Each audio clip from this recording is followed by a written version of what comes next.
जय हिंद, जय भारत दोस्तों। मैं राम प्रकाश जांगीड़ वापस आप सबके साथ एक नए विषय के साथ। दोस्तों, आज 1 मई इंटरनेशनल मजदूर दिवस। वीडियो बनाने का बहुत बड़ा कारण है दोस्तों कि जिसने ये जहां बनाया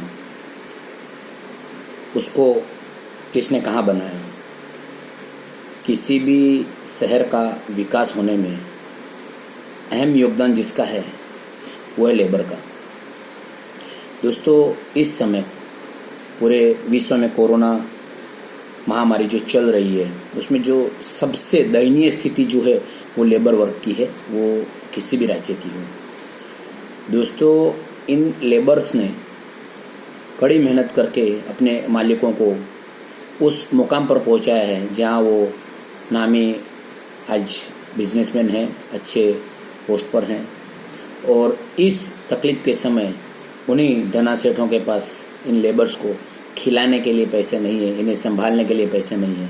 दोस्तों, ये आज मजदूर दिवस के उपलक्ष्य में ये कहने की एक मेरी मजबूरी है। दोस्तों, पिछले 1.5 महीने से भारत देश के अंदर लॉकडाउन पीरियड चल रहा है कोरोना महामारी के चलते। इस समय के अंदर जो पूंजीपति है उन्हें कोई तकलीफ नहीं है, जो लोअर क्लास है वो मांग के खा रहा है, उसकी भी बहुत तकलीफ है दोस्तों, ऐसा नहीं। लेकिन जो मिडिल क्लास है जिसमें लेबर क्लास भी आता है वो ना मांग सकता है और ना कुछ कर सकता है। लेबर की तकलीफें दिन ब दिन बढ़ती जा रही हैं, सरकार उनके हित के कोई निर्णय नहीं ले पा रहे हैं। दोस्तों, मैं इस तकलीफ के बारे में हमने बहुत सारे प्रयास किए हैं, सरकार से भी बहुत सारे हमने अपील की है कि जो लेबर हैं उन्हें या तो समय पर इनकी सुविधा मिलनी चाहिए या इन्हें गांव जाने के इनके जो भी प्रयास आपसे होते हैं वो करिए। तो जो लेबर हैं दोस्तों, अगर इस लेबर को हम अभी नहीं संभाल पाएंगे तो आने वाले समय में जो देश का अर्थतंत्र है उस पर बहुत बड़ा असर होने वाला है। क्योंकि लेबर नहीं रहेगा तो कंपनी, फैक्ट्रीज ये सब कौन चलाएगा, मेहनत करेगा कौन। और ये मेहनत करने वाले जो हैं वो तो अभी भूख से मर रहे हैं। जब इनके मालिक इनकी इन परिस्थिति में उनका साथ नहीं देते तो वो अच्छे समय में अपने मालिक का साथ दे, ऐसा मालिक क्यों रखे।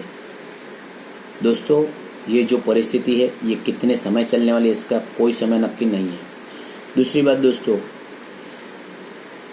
बहुत सारे हमारे किराना स्टोर्स चलाने वाले मित्र हैं, तो पिछले 1.5 महीने में हमने ये देखा है कि लोगों को तकलीफ का सामान वो नहीं है जिसे वो समझ रहे हैं, जैसे कि राशन का सामान। इन 1.5 महीनों में करियाना की दुकान पर, स्टोर्स में जो बिक रहा है वो नाश्ते का सामान ज़्यादा बिक रहा है। चिप्स हैं, पिज़्ज़ा है, पास्ता है, पानी पूरी का मसाला है, बिस्किट्स हैं, मतलब ये सब अनर्गल चीज़ें जिसके खर्चे की कोई आवश्यकता नहीं है। दोस्तों, मैं ये नहीं कहता हूँ कि आप उसे मत खाइए, ठीक है, अगर आपकी दिनचर्या है तो लीजिए। लेकिन इन 1.5 महीनों में आपने देखा कि उनके बिना भी हमारा काम चल सकता है, तो हो सके तो इन चीज़ों को अवॉइड करिए।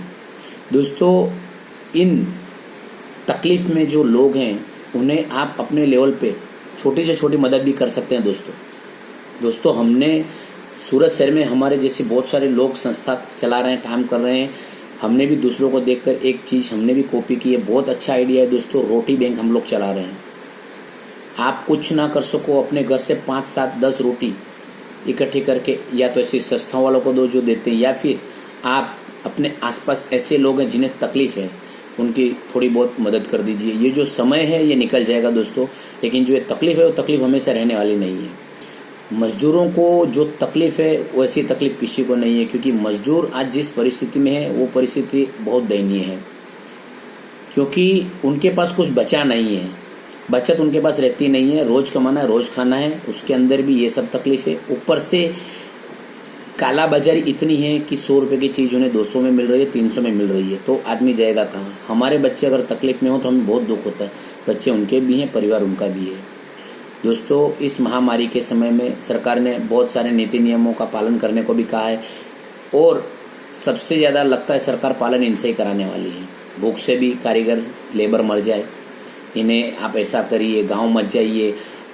पेट की भूख इन्हें रोड पे ले आती है, पेट की भूख इन्हें प्रशासन के सामने आंदोलन करने पे मजबूर कर देती है।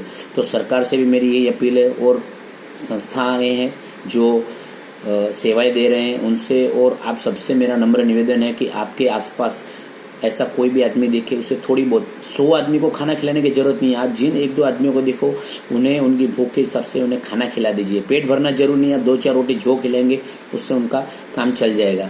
दोस्तों दूसरा मैं ये कहना चाहूँगा, सरकार क्या कर रही है नहीं कर रही है वो 2 नंबर की बात है। आप अपने किसी कारीगर का अगर इस समय उसका आप पेट नहीं भर रहे हैं तो ये बहुत शर्मजनक बात है। हमारा कारीगर साल भर जिससे हम कमाकर हमारा घर चला रहे हैं, हमारा धंधा चला रहे हैं, इस तकलीफ के समय में हम उनके साथ खड़े नहीं हैं, हम उनकी तकलीफ में खड़े नहीं हैं, तो क्या हम उस लायक हैं कि हम उस आदमी से भविष्य में ऐसी आशा रखें कि वो हमारे विकास में हमारा साथ दे। दोस्तों उसका भी परिवार है, बीमार वो भी होता है, भूख उसे भी लगती है। दूसरी बात दोस्तों, आज अंतर्राष्ट्रीय मजदूर दिवस है दोस्तों, तो सरकार से मेरी नम्र अपील है इस वीडियो के थ्रू कि मजदूरों की हालत हमारे देश में दिन ब दिन बिगड़ती जा रही है। फिलहाल ऐसी हालत हो गई है कि लोग अपने गांव जाने के लिए रोड पर आ गए हैं। हर दिन पुलिस से, प्रशासन से इनका संघर्ष होता है। क्यों हो रहा है उस चीज़ को आप समझिए। कितने विस्तार ऐसे हैं कि जहां मजदूरों को एक टाइम का खाना नहीं मिल रहा है। दोस्तों आज मजदूर दिवस लोग मनाएंगे, व्हाट्सएप पे स्टेटस लगा देंगे, फेसबुक पे स्टेटस लगा देंगे। दोस्तों आप सबसे मेरी यही नम्र विनती है, आपके यहाँ काम करता हो, आसपास में काम करता हो, उतना आप 500 जन को, 100 जन को खाना मत खिलाइए। 1-2 जन को खाना खिला के उनके पेट भरने का आप जिम्मेदारी लीजिए। हम में से कोई भाई भूखा ना सोए। हमारे 3 से 4 हमारे ट्रस्ट एक साथ मिलकर हम लोग काम कर रहे हैं। हमारा टारगेट एक ही है, हम पेट किसी का नहीं भर सकते। भगवान ने हमें उस लायक नहीं बनाया कि हम किसी का पेट भर सके, लेकिन वो भूखा ना सोए, उसके मुंह में अन्न जाए, उसके लिए हम लोग कोशिश करते हैं। हम लोग रोटी बैंक से जुड़े, हम लोग खुद रोटी बैंक बनाए हैं।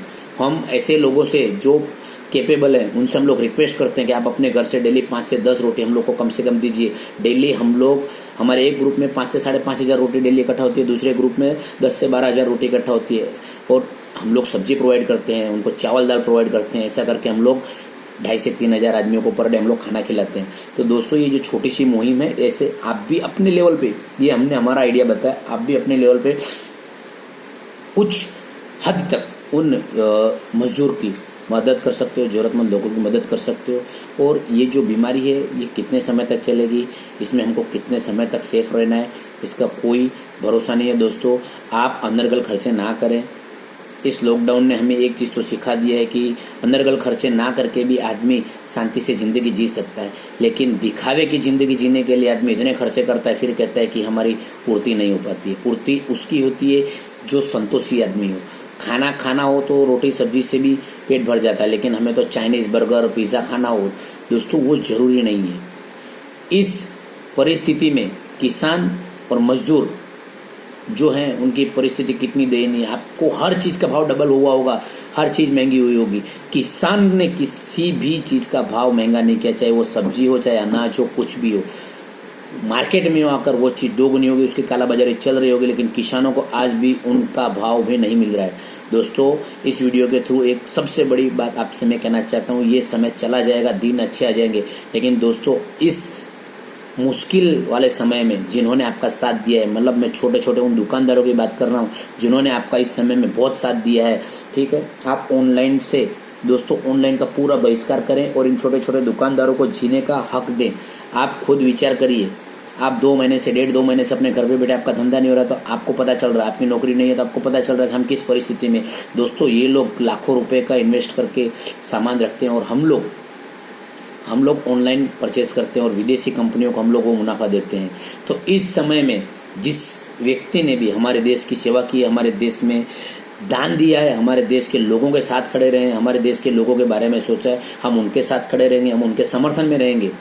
मैं किसी सरकार का पक्ष नहीं ले रहा हूं दोस्तों, मैं उन लोगों की बात कर रहा हूं जिन्होंने भारत देश के तमाम देशवासियों के लिए कुछ किया हो, कुछ सोचा और हमारे देश के अच्छे के लिए सोचा। अगर हमारे देश की अर्थव्यवस्था को, लोगों ने बहुत सारे प्रश्न किए कि देश की अर्थव्यवस्था डाउन होती जा रही है। दोस्तों अगर हमारे देश की अर्थव्यवस्था को ऊपर लाना है तो आप ये सोच लीजिए कि लॉकडाउन जैसे ही पूरा हो, जैसे ही सामान्य सब कुछ हो जाए, तब आप सारी खरीदी हमारे देश के उन छोटे छोटे दुकानदारों से करिए और ये जो पैसा है वो देश में आएगा, इसका विकास होगा। वापस हम उसी गति से विकास की उस गतिशील रेखा में हम आ जाएंगे, उस बहाव में आ जाएंगे। तो दोस्तों, मैं इस वीडियो के माध्यम से अंतिम आप सबसे यही नम्र विनती करना चाहता हूं कि आज अंतर्राष्ट्रीय मजदूर दिवस है।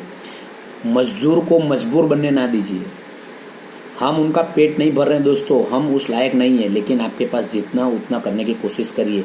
और जो भी लोग कैपेबल है वो अपने घर से 5-10 रोटी बैंक वालों को देकर या ऐसी संस्थाओं को देकर वो दूसरे लोगों के खाने का प्रबंध कर सकते हैं। आप अपने कारीगरों का ध्यान रखिए, आप उनका पेट मत भरिए, लेकिन उनके मुंह में अन्न जाए, भूख से मर जाएं, ऐसी परिस्थिति ना उत्पन्न होने दे, मेरी आप सबसे यही विनती है। और इस समय आप सरकार के नीति नियमों का पालन करिए, मास्क पहनिए, अन्य बिना काम आप घर से बाहर ना निकले, सैनिटाइजर का उपयोग करिए, बार बार हाथ धोइए, बच्चों का ध्यान रखिए। जरा भी आपको बीमारी ऐसी लगे तो आप हॉस्पिटल जाइए और सरकार के नीति नियमों का पालन करके देश के इस लॉकडाउन का पालन करने में हमारी सरकार का सहयोग दीजिए। और कोई भूखा न सोए, ये अपना लक्ष्य बनाकर आप चलिए, तो हमारे देश के किसी भी मजदूर को कोई प्रॉब्लम नहीं होगी। इसी के साथ मैं इस वीडियो के माध्यम से हमारे देश के सभी उन किसानों को, सभी उन मजदूरों को हार्दिक शुभकामनाएं देना चाहता हूं। और आप स्वस्थ रहें, सुरक्षित रहें, यही मेरी मनोकामना है। जय हिंद, जय भारत दोस्तों।